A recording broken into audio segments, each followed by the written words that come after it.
ದರ್ಶನ್ ಪತ್ನಿ ವಿಜಯಲಕ್ಷ್ಮಿಗೆ ಸೋಷಿಯಲ್ ಮೀಡಿಯಾದಲ್ಲಿ ಅಶ್ಲೀಲ ಕಮೆಂಟ್ ಮತ್ತು ಮೆಸೇಜ್ ಮಾಡಿದಂತಹ ಮತ್ತಿಬ್ಬರನ್ನ ಸಿಸಿಬಿ ಪೊಲೀಸರು ಅರೆಸ್ಟ್ ಮಾಡಿದ್ದಾರೆ ಅನ್ನೋದು ಗೊತ್ತಾಗ್ತಾ ಇದೆ. ಮತ್ತಿಬ್ಬರು ಕಮೆಂಟ್ ಕಿಡಿಗೇಡಿಗಳ ಬಂಧನ ಆಗಿದೆ. ಹುಬ್ಬಳ್ಳಿಯ ಪೆಟ್ರೋಲ್ ಬಂಕ್ ಮ್ಯಾನೇಜರ್ ನಾಗರಾಜ್ ಅಂತೆ ಅರೆಸ್ಟ್ ಆಗಿರೋನು. ಧಾರವಾಡದ ಆಡಿಟರ್ ಪ್ರಶಾಂತ್ ಬಂಧನ ಆಗಿದೆ ಅನ್ನೋದು ಗೊತ್ತಾಗ್ತಾ ಇದೆ. ಈವರೆಗೂ ಒಟ್ಟು 4 ಬಂಧಿಸಿದ್ದಾರೆ ಪೊಲೀಸರು. ದರ್ಶನ್ ಪತ್ನಿ ವಿಜಯಲಕ್ಷ್ಮಿಗೆ ಅಶ್ಲೀಲ ಕಮೆಂಟ್ ಮಾಡಿದಂತಹ ಪ್ರಕರಣ 18 ಅಕೌಂಟ್ಗಳ ಲಿಸ್ಟ್ ಕೊಟ್ಟಿದ್ರು. ಮೊದಲು ಆಟೋ ಡ್ರೈವರ್ ಒಬ್ಬ ಸಿಕ್ಕಿದ್ದ, ಅದಾದಮೇಲೆ ಟೆಕ್ಕಿ ಒಬ್ಬನ್ ಸಿಕ್ಕಿದ್ದ, ಈಗ ಪೆಟ್ರೋಲ್ ಬಂಕ್ ಮ್ಯಾನೇಜರ್ ಒಬ್ಬನ್ ಸಿಕ್ಕಿದ್ದಾನೆ ಅನ್ನೋದು ಗೊತ್ತಾಗ್ತಾ ಇದೆ. ಮತ್ತೊಂದು ಕಡೆ ಆಡಿಟರ್ ಒಬ್ಬರು ಸಿಕ್ಕಿದ್ದಾರೆ ಅನ್ನೋದು ಗೊತ್ತಾಗ್ತಾ ಇದೆ. ನೋಡಿ, ಅವಿದ್ಯಾವಂತರು ಏನೋ ಕಮೆಂಟ್ ಮಾಡಿದ್ರು ಅಂದರೆ ಅದೊಂಥರ. ವಿದ್ಯಾವಂತರು ಬುದ್ಧಿ ಇರೋರೆ ಈ ರೀತಿ ಯಾರ್ದೋ ಹೆಸರಿನಲ್ಲಿ ಫೇಕ್ ಅಕೌಂಟ್ ಕ್ರಿಯೇಟ್ ಮಾಡಿಕೊಂಡು ಇನ್ಯಾರಿಗೋ ಕಮೆಂಟ್ ಮಾಡ್ತಾರೆ ಅಂದರೆ ಏನು ಹೇಳಬೇಕು ಇವರಿಗೆ? ಒಟ್ಟು 18 ಅಕೌಂಟ್ಗಳ ವಿರುದ್ಧ ಈಗ ಕಂಪ್ಲೇಂಟ್ ಕೊಟ್ಟಿರುವಂಥದ್ದು ವಿಜಯಲಕ್ಷ್ಮಿ ಅವರು. ಡೀಟೇಲ್ಸ್ ಕೊಡೋದಕ್ಕೆ ಉಮೇಶ್ ನೇರ ಸಂಪರ್ಕದಲ್ಲಿ ಜಾಯಿನ್ ಆಗಿದ್ದಾರೆ.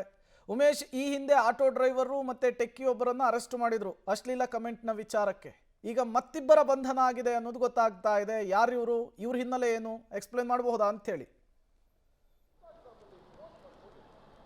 ಪ್ರೇಮ್, ನಟ ದರ್ಶನ್ ಪತ್ನಿ ವಿಜಯಲಕ್ಷ್ಮಿಗೆ ಕೆಟ್ಟದಾಗಿ ಕಾಮೆಂಟ್ ಮಾಡಿದ್ದ ಪ್ರಕರಣ ಸಂಬಂಧಪಟ್ಟ ಹಾಗೆ ಸಿಸಿಬಿ ಪೊಲೀಸರು ಈಗಾಗಲೇ ತನಿಖೆ ಕೈಗೊಂಡಿದ್ದರು. ಕಳೆದ 2 ದಿನಗಳಿಂದ ಬೆಂಗಳೂರು ಮತ್ತು ದಾವಣಗೆರೆ ಮೂಲದ ಇಬ್ಬರನ್ನು ಕೂಡ ಬಂಧನ ಮಾಡಿದರು. ಇವತ್ತು ಮತ್ತೆ ಕಾರ್ಯಾಚರಣೆ ಮುಂದುವರಿಸಿ ಹುಬ್ಬಳ್ಳಿಯಲ್ಲಿ ಒಂದು ಪೆಟ್ರೋಲ್ ಬಂಕ್ನಲ್ಲಿ ಮ್ಯಾನೇಜರ್ ಆಗಿದ್ದಂಥ ನಾಗರಾಜ್ ಅನ್ನೋರು ಮತ್ತು ಧಾರವಾಡದಲ್ಲಿ ಒಬ್ಬ ಆಡಿಟರ್ ಆಗಿ ಕೆಲಸ ಮಾಡ್ತಿದ್ದಂಥ ಪ್ರಶಾಂತ್ ಅನ್ನೋರು ಇಬ್ಬರನ್ನು ಕೂಡ ಬಂಧನ ಮಾಡಿರುವಂಥದ್ದು. ಈ ಹಿನ್ನೆಲೆಯಲ್ಲಿ ಈಗ ಒಟ್ಟು 4 ಜನರನ್ನು ಸಿಸಿಬಿ ಅಧಿಕಾರಿಗಳು ಬಂಧನ ಮಾಡಿರುವಂಥದ್ದು. ಈಗ ಮೇಲ್ನೋಟಕ್ಕೆ ನೋಡೋದಾದರೆ 3 ಜನ, ಅದರಲ್ಲಿ 4 ಜನರ ಬಂಧನದಲ್ಲಿ 3 ಜನ ಎಜುಕೇಷನ್ ಇರುವಂಥ ಒಳ್ಳೊಳ್ಳೆ ಕೆಲಸದಲ್ಲಿರೋರೇ ಕೆಟ್ಟದಾಗಿ ಕಾಮೆಂಟ್ ಮಾಡಿರುವಂಥದ್ದು.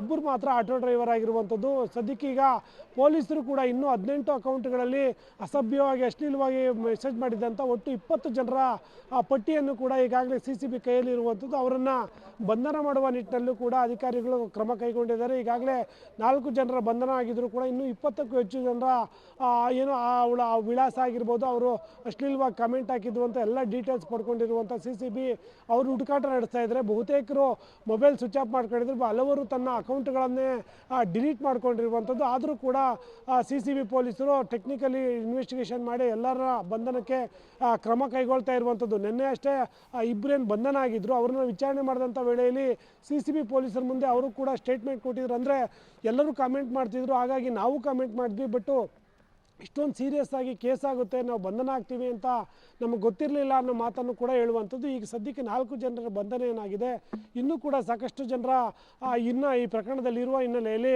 ಪೊಲೀಸರು ಕೂಡ ಅವರ ಡೀಟೇಲ್ಸ್ ಪಡ್ಕೊಂಡು ಅವರನ್ನು ಬಂಧನ ಮಾಡುವ ನಿಟ್ಟಿನಲ್ಲಿ ಕಾರ್ಯಾಚರಣೆ ನಡೆಸ್ತಾ ಇರುವಂಥದ್ದು. Prem. Okay, thank you Umesh ತಮ್ಮೆಲ್ಲ ಮಾಹಿತಿಗಾಗಿ.